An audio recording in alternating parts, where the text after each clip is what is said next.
Samuel Fauché, bonjour. Bonjour. Si je vous demandais de vous présenter.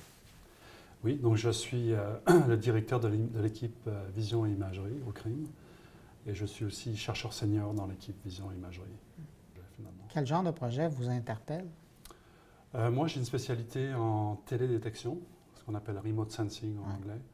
Ça a à voir avec les satellites, les drones et compagnie? Donc tout ce qui est imagerie satellite, donc j'interviens souvent dans les projets où on a besoin d'une expertise en imagerie satellite.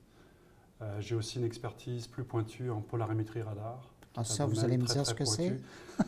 Alors, il y a un satellite qui a été lancé il y a quelques années qui s'appelle RadarSat-2, qui est un satellite canadien.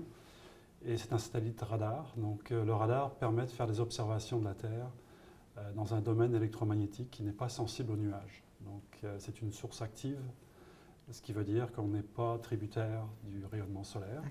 Donc, le satellite a sa propre source de rayonnement, ce qui permet de faire de l'imagerie en tout temps, jour et nuit. Qu'est-ce qui fait un bon projet pour vous? Qu'est-ce qui fait un bon projet? Pour le chercheur et le directeur. Pour le directeur, c'est un projet payant. D'accord. Pour le chercheur, c'est d'avoir des problématiques qui sont nouvelles, qui nous permettent de découvrir aussi de nouvelles techniques, donc d'accroître un peu nos connaissances et notre portfolio d'expertise. Donc, un bon couplage entre de nouvelles expertises et en même temps un projet qui est payant, ça c'est le meilleur des mondes. Ça va faire bientôt, ça fait déjà 14 ans que vous êtes avec le CRIM. Quand vous regardez un peu vers l'arrière, si je vous demandais un ou deux projets qui ont marqué vos 14 ans, ce serait quoi?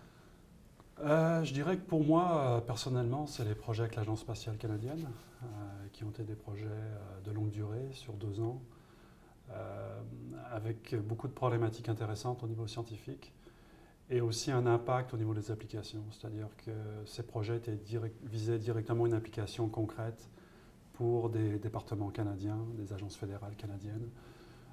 Donc on avait un bon mélange entre être à la pointe de la technologie, à la pointe de la science, et en même temps faire le lien avec des applications très concrètes sur le terrain, avec des besoins vraiment très concrets. Donc ces projets-là ont vraiment été très intéressants et très stimulants, pour moi en tout cas. Et en terminant, je vous poserai la question.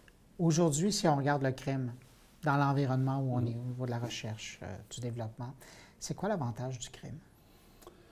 Ben, je dirais que c'est le mélange entre une culture du secteur privé et une culture universitaire. Donc les manques qu'on peut trouver à l'université, c'est des bonnes pratiques qui sont courantes dans le secteur privé, une gestion de projet qui est similaire au secteur privé. Et ce qui manque généralement dans le secteur privé, c'est une capacité à adresser des problématiques qui sont plus fondamentales, à faire du développement plus fondamental au niveau des algorithmes, au niveau des méthodes. Donc le CRIM est un hybride entre ces deux milieux, ce qui permet de faire un pont entre ces deux mondes finalement. Et, je pense que c'est un atout pour les petites compagnies en particulier, parce qu'on fait justement ce lien entre des techniques qui seraient a priori non utilisables ou inabordables, et nous les amenons jusqu'au domaine de l'application.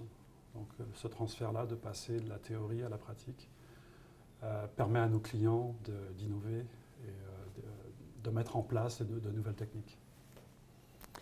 Samuel Fauché, merci beaucoup. Merci beaucoup.